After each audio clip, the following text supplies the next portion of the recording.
Good morning dear students. आज हम बात करेंगे क्लास 11th में बायोलॉजी के first chapter that is living world या सजीव जगत के बारे में। आपका बायोलॉजी का फर्स्ट चैप्टर है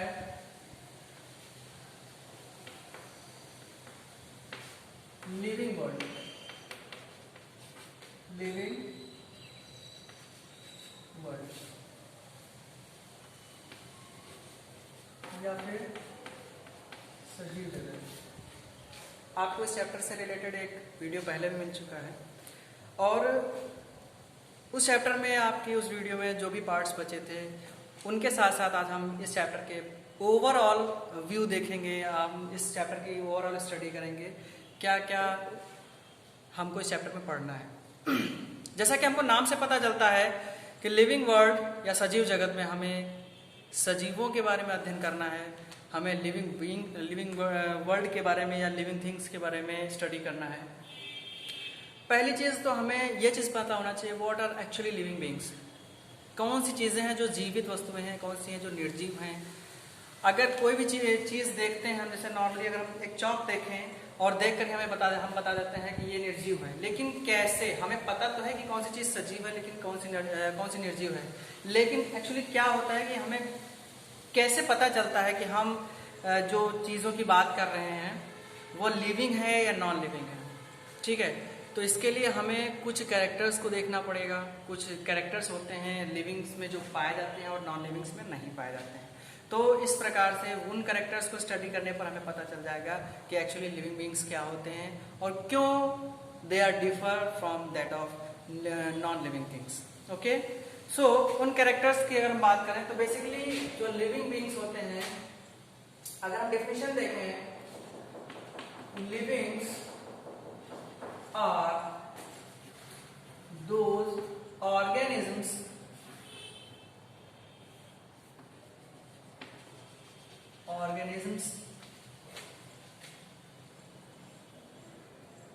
which possess some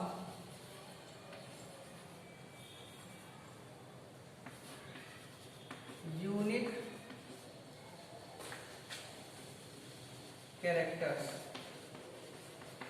यानी वे जीव, ऑब्लिक करके हम वस्तुएं भी लिख लेते हैं, वे जीव अथवा वस्तुएं जिनके अंदर कुछ विशेष एवं अद्वितीय प्रक्रियाएं, ऑब्लिक करके गुण होते हैं, सजीव कहलाते हैं। सजीव कहलाते हैं। ठीक है, अब हम बात करेंगे कि ऐसे गुण कौन कौन से होते हैं। तो बेटा, जो स्पेशल टाइप के फीचर्स पाए जाते हैं लिविंग बीइंग्स में, उनकी सीरीज में सबसे नंबर 1 पर आता है आपका वृद्धि या फिर ग्रोथ। वृद्धि या ग्रोथ। जो पहला फीचर है वो है वृद्धि अथवा ग्रोथ। जैसा कि नाम से हमको पता चल रहा है, जैसे वृद्धि या ग्रोथ, आप ऐसा कोई भी बच्चा, हमें नहीं लगता कि ऐसा कोई होगा जिसको वृद्धि अथवा ग्रोथ नहीं पता है। एक्चुअली अगर हम डिफिनेशन देखें वृद्धि या ग्रोथ की, तो ग्रोथ का मतलब होता है increase in number of cells of an individual और इंक्रीज इन द मास। यानी किसी भी जीव की कोशिकाओं की संख्या में वृद्धि, यानी कोशिकाओं की संख्या बढ़ना, या फिर किसी भी पदार्थ के मास यानी द्रव्यमान का बढ़ जाना वृद्धि कहलाता है। ठीक है, तो यह वृद्धि अगर हम चाहें तो हम नॉर्मली लिख सकते हैं increase in number of cells, increase in number of cells of an individual, of an individual और इंक्रीज इन मास। ठीक है, हिंदी वालों के लिए हम इसको लिख सकते हैं किसी भी जीव की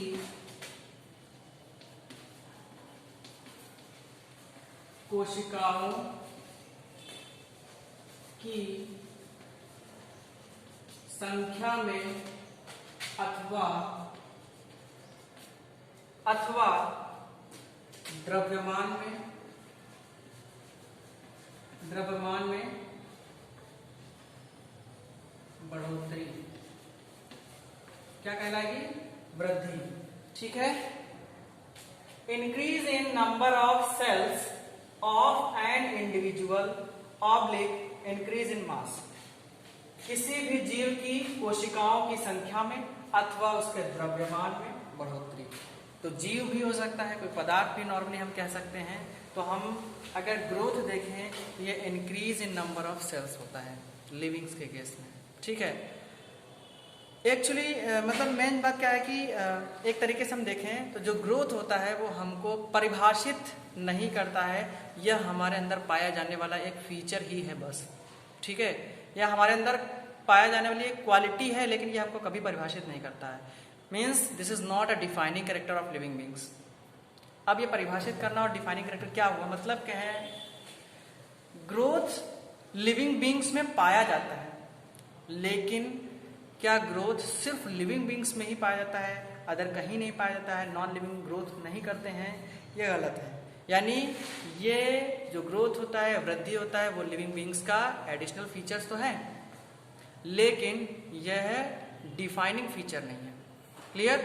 तो ग्रोथ की अगर हम बात करें, ग्रोथ जो होती है, अगर अच्छा एक चीज और है, अगर मान लिया ऐसा हमको पता करना हो कि क्यों डिफाइनिंग फीचर नहीं है। डिफाइनिंग या नॉन डिफाइनिंग फीचर होने का मतलब बेटा सिर्फ इतना है कि जिस चीज के एक्सेप्शंस अवेलेबल हैं, जिस चीज के अपवाद उपस्थित हैं, वो कभी भी डिफाइनिंग फीचर नहीं होगा। ठीक है, जैसे अगर हम वृद्धि की बात करें, मान लिया हमने एक ग्लास में पानी ले रखा है, आधा ग्लास पानी, हम दूसरे जग से उठा के उसमें पानी बढ़ा देते हैं, तो बेटा पानी का जो मास होता है वो बढ़ जाता है। यहाँ पे इंक्रीज इन मास हुआ, भले ही आर्टिफिशियली हुआ, तो उस पानी के अमाउंट में वृद्धि हो जाती है, अमाउंट में ग्रोथ हो जाती है। तो क्या इसको हम लिविंग मानेंगे? उस ग्लास को लिविंग मानेंगे? नहीं, हम उस ग्लास को लिविंग नहीं मान सकते हैं, या हम पानी को लिविंग नहीं मानेंगे। एक्चुअली वो भले ही कुछ केसेस में लिविंग मैटर है, लेकिन पानी को हम लिविंग नहीं मानेंगे। ठीक है, तो आप इस चीज को समझ लीजिए ध्यान से कि जो चीजें हमको डिफाइन करती हैं वो सिर्फ हमारे अंदर ही होंगी। ठीक है, ग्रोथ हमको डिफाइन नहीं करती, ग्रोथ हमारे अंदर सिर्फ प्रेजेंट होती है, यानी हमारे अंदर मौजूद है। एक दूसरा एग्जांपल आप समझ सकते हैं, जैसे रेगिस्तान में क्या होता है कि आप देखते हैं हवा चलती है, रेत के टीले होते हैं, और वो रेत के टीले क्या होता है कि हवा दोबारा चली, उसके ऊपर थोड़ी सी और रेत जमा हो गई, तो उसका साइज इंक्रीज हो गया, तो क्या उसके अंदर वृद्धि हो गई, तो क्या उस रेत के टीले को हम लिविंग कंसीडर करेंगे? नहीं, हम उस रेत के टीले को नॉन लिविंग ही कंसीडर करेंगे, बिकॉज वहां पर कोई, क्योंकि ग्रोथ पहली चीज तो हमारा कोई डिफाइनिंग कैरेक्टर नहीं है, और वहां पर रेत के अंदर कोई भी हमारे डिफाइनिंग कैरेक्टर मौजूद अदर नहीं होते हैं। ठीक है, चलिए आप इसको एक बार स्क्रीनशॉट ले लीजिए। आगे हम लोग देखते हैं ग्रोथ के टाइप की अगर हम बात करें। ठीक है, ग्रोथ के टाइप की बात करें तो ग्रोथ जो है वो कुछ डिफरेंट टाइप की होती है। हम आपको बता दें, अलग अलग जगहों पर ग्रोथ जो होती है वो अलग अलग तरीके की होती है।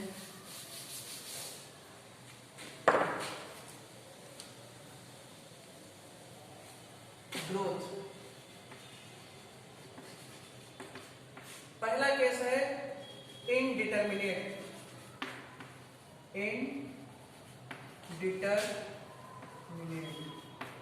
इनडिटरमिनेट का मतलब अनलिमिटेड,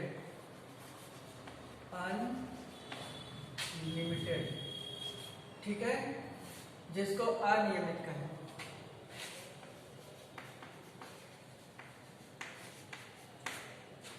ठीक है, दूसरी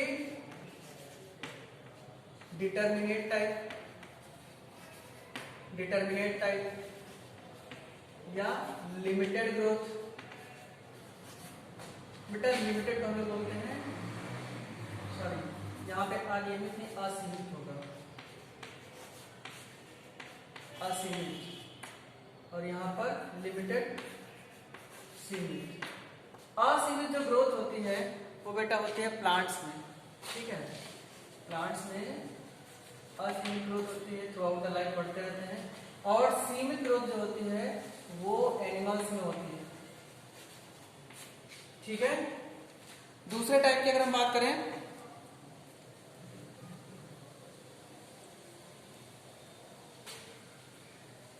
दूसरा होता है, देखो ये फर्स्ट टाइप हो गया, ये सेकेंड टाइप हो गया, ठीक है। ये तो हम लिमिट के आधार पर इनको डिस्क्राइब कर देंगे। लोकेशन के आधार पर अगर हम देखें,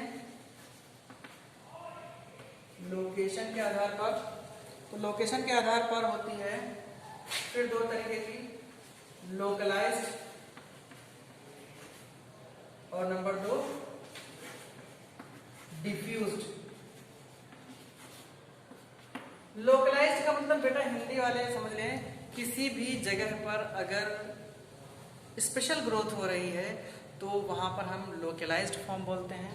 और डिफ्यूज का मतलब होता है थ्रू आउट द बॉडी, यानी किसी भी लिविंग बॉडी में किसी भी जगह पर अगर पूरे में वृद्धि हो रही है तो हम उसको डिफ्यूज्ड ग्रोथ बोलेंगे।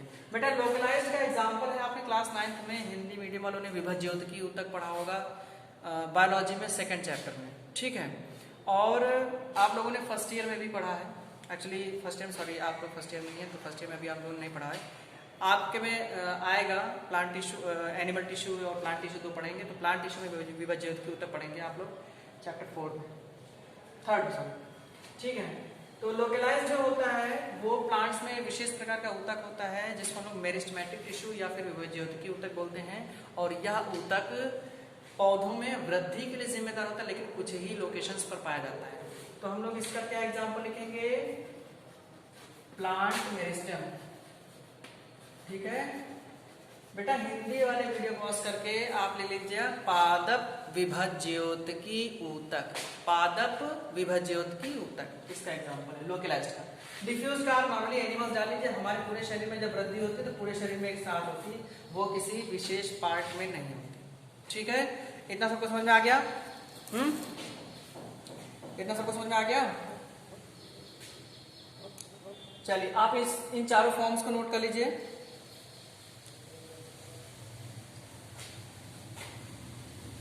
एक मिनट, आप दो और हैं उनको भी लीजिए।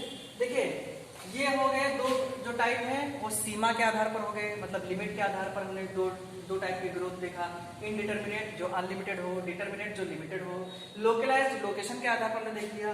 बेटा अगर ग्रोथ अंदर से और बाहर से हो, ठीक है, तो कैसे, मतलब आप अगर देखें तो ग्रोथ साइड के आधार पर हम देख सकते हैं, side sorry direction, on the basis of direction, direction के आधार पर फिर होती है इंट्रिंसिक ग्रोथ, इंट्रिंसिक ग्रोथ, और दूसरी होती है एक्सट्रिंसिक ग्रोथ, एक्सट्रिंसिक ग्रोथ। बेटा इंट्रिंसिक का नाम से ही पता चल रहा है ये इंटरनली होती है, इंटरनली ग्रोथ होती है, और जो एक्सट्रिंसिक मतलब होता है एक्सटर्नली, एक्सटर्नल ग्रोथ होती है। बेटा इंटरनल का एग्जांपल ह्यूमन बींग्स होते हैं, लिविंग बींग्स होते हैं। लिविंग बींग्स में जितनी भी ग्रोथ होती है वो होती है इंट्रिंसिक, और एक्सट्रिंसिक में जो होता है वो एक्सट्रिंसिक ग्रोथ नॉन लिविंग में होती है। अभी हमने आपको एक रेत के टीले वाला एग्जांपल बताया था, ठीक है, ये नॉन लिविंग और ये ऑल लिविंग।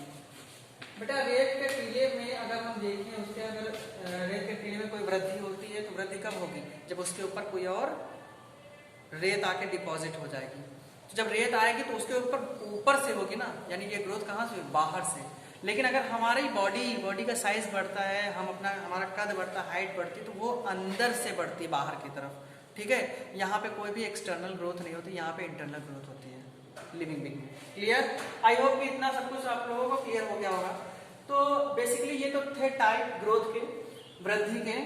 वृद्धि में हम लोगों को पहले से पता हो गया, growth is not a defining character of living being. It's an additional character that is also found present in living beings. Clear?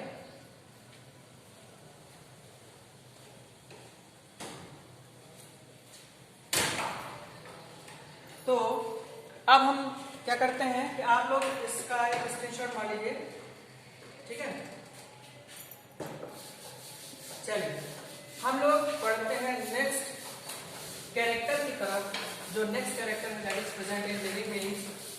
एक चीज आप लोगों को हम बार बार समझा रहे हैं, डिफाइनिंग कैरेक्टर और नॉन डिफाइनिंग कैरेक्टर। यहाँ पे आप लोग कभी कंफ्यूज मत होइएगा बेटा।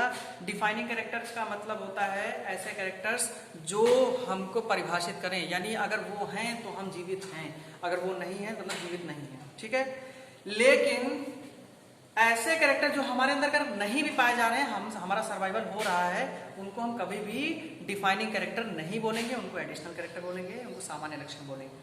ठीक है, अभी जो नेक्स्ट आ रहा है ये है रिप्रोडक्शन। जो सेकंड कैरेक्टर है बेटा वो है रिप्रोडक्शन।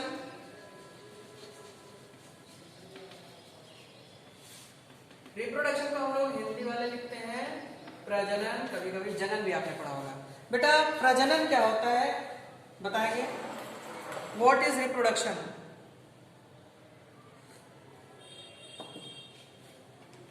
बेटा रिप्रोडक्शन री मतलब दोबारा से, प्रोडक्शन मतलब प्रोड्यूस करना, उत्पन्न करना।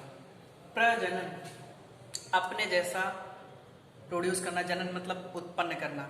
Means the ability of living beings through which they are able to produce their own kind of progenies or offsprings is known as reproduction। यानी सजीव प्राणियों का वह गुण, वह योग्यता जिसकी वजह से या जिसके होते हुए वे अपने जैसे बच्चों को या अपने जैसे संततियों को, संतानों को उत्पन्न कर पाते हैं, प्रजनन कहलाती है। समझ में आ गया? वह गुण जिसकी वजह से सजीव प्राणी अपने जैसे बच्चे उत्पन्न कर पाते हैं, प्रजनन कहलाती है। The ability of living beings through which they can produce their own kind of progenies और offsprings is known as reproduction. Clear? Reproduction जो है इस पर डिटेल स्टडी तो आपको बाद में करनी है, लेकिन रिप्रोडक्शन में चूंकि यहाँ पे लक्षण आया है, कैरेक्टर आया है, तो हमको ये चीज जाननी बहुत जरूरी है कि यह रिप्रोडक्शन अगर हमारे अंदर है तो क्या यह हमारा परिभाषिक लक्षण है हमारे लिए या फिर ये सामान्य लक्षण है। मतलब दिस इज डिफाइनिंग कैरेक्टर और नॉन डिफाइनिंग कैरेक्टर। मतलब ये कि अगर ये हमारे अंदर है तो हम लिविंग हैं, अगर ये ना हो तो क्या हम लिविंग नहीं होंगे? दो चीजें हैं, ये हम आपको बता रहे हैं कि ये डिफाइनिंग कैरेक्टर नहीं है, नॉन डिफाइनिंग कैरेक्टर है। क्यों? कुछ चीजों की वजह से इसके एविडेंसेस हमको मिलते हैं कि ये नॉन डिफाइनिंग कैरेक्टर है या अपरिभाषिक शब्द है या अपरिभाषिक लक्षण है। क्यों? क्योंकि कुछ चीजें, जैसे आप लोगों ने घोड़ा देखा होगा, गधा देखा होगा, लेकिन आपने साथ में खच्चर भी देखा होगा, that is hybrid variety, mule, that is hybrid variety of donkey and horse. Hybrid variety मतलब क्या? हाइब्रिड वैरायटी प्रोड्यूस की गई है जो डंकी और हॉर्स की सेल्स के कॉम्बिनेशन से बनी है। ठीक है, and this is also incapable for reproduction, यानी ये रिप्रोडक्शन के लिए इसके अंदर कोई क्षमता नहीं होती है। किसके अंदर? म्यूल यानी खच्चर के अंदर। इसके अलावा दूसरा एग्जांपल है हनी बी का। अगर आप कॉम देखते हैं, हनी कॉम देखते हैं, तो उसमें आपको 3 काइंड ऑफ हनी बीज मिलती हैं। हनी बीज की 3 वैरायटी मिलती हैं मधुमक्खियों की। एक मधुमक्खी के छत्ते में जब आप देखते हैं तो मधुमक्खियों की 3 वैरायटी मिलती हैं। पहली क्वीन, जो कि फर्टाइल होती है, यानी रिप्रोडक्शन के लिए काबिल होती है, एबल होती है, लायक होती है। दूसरी ड्रोन होती है जो कि मेल होती है, क्वीन फीमेल होती है। ड्रोन मेल होती है और रिप्रोडक्शन के लिए एबल होती है, यानी रिप्रोडक्शन कर सकती है। लेकिन जो थर्ड टाइप होती है वो वर्कर फीमेल्स होती हैं, जो कि फर्टाइल नहीं होती हैं और वो स्टेराइल होती हैं। उसका क्या रीजन है ये सब आपको बाद में स्टडी करने पर पता चलेगा। बट स्टेराइल होने का रीजन ये हो गया कि बेटा अगर वो स्टेराइल है तो क्या वो लिविंग बीइंग नहीं है? वो लिविंग बीइंग है। इसका मतलब ये हो गया कि यहाँ पर स्टेरिलिटी की वजह से रिप्रोडक्शन वो ना कर पाने की वजह से फिर भी वो लिविंग बीइंग है, दैट मीन्स कि reproduction is not a defining character. इसके अलावा बहुत सारे आप ह्यूमन बीइंग में भी देखते हैं, ट्रांसजेंडर्स, बहुत सारे लोग ऐसे होते हैं, बहुत सारे कपल्स ऐसे होते हैं जो संतानें नहीं उत्पन्न कर सकते हैं या उनके अंदर कैपेसिटी नहीं होती है, फिर भी this is not our defining character. ठीक है, तो आज हम इन दो कैरेक्टर्स पर बात करेंगे, ग्रोथ और reproduction, that are not are defining character. हम बार बार यही चीज बता रहे हैं कि ये डिफाइनिंग कैरेक्टर नहीं है। इसका रीजन ये है देयर एक्सेप्शंस आर अवेलेबल, उनके एक्सेप्शंस हैं इसलिए ये हमारे डिफाइनिंग कैरेक्टर नहीं है। आज के लिए हम इस वीडियो में सिर्फ 2 ही लक्षण पढ़ेंगे, ये 2 लक्षणों पर ही। अगर कोई आपको डाउट हुआ हो तो आप उसको पूछ सकते हैं, कमेंट सेक्शन में पूछ सकते हैं या ग्रुप में मैसेज कर सकते हैं। नेक्स्ट टाइम में हम लोग लिविंग बीइंग के डिफाइनिंग कैरेक्टर पढ़ेंगे। ठीक है, और उम्मीद है कि आपको ये वीडियो पसंद आएगा और इसमें जो भी जानकारी आपको दी गई है वो आपको पसंद आएगी। अगर वीडियो पसंद आए तो आप लोग लाइक और शेयर करना मत भूलिए। हमारी वीडियो चैनल को जो है उसको सब्सक्राइब जरूर करें, बेल आइकन को प्रेस करें ताकि आपके पास हमारी जो वीडियोस हैं वो प्रॉपरली और टाइम टू टाइम पहुंचती रहें। ठीक है, तो आज के लिए हम इतना ही रखेंगे। आई होप कि सभी लोग घर पे हैं, सुरक्षित हैं। Thank you all.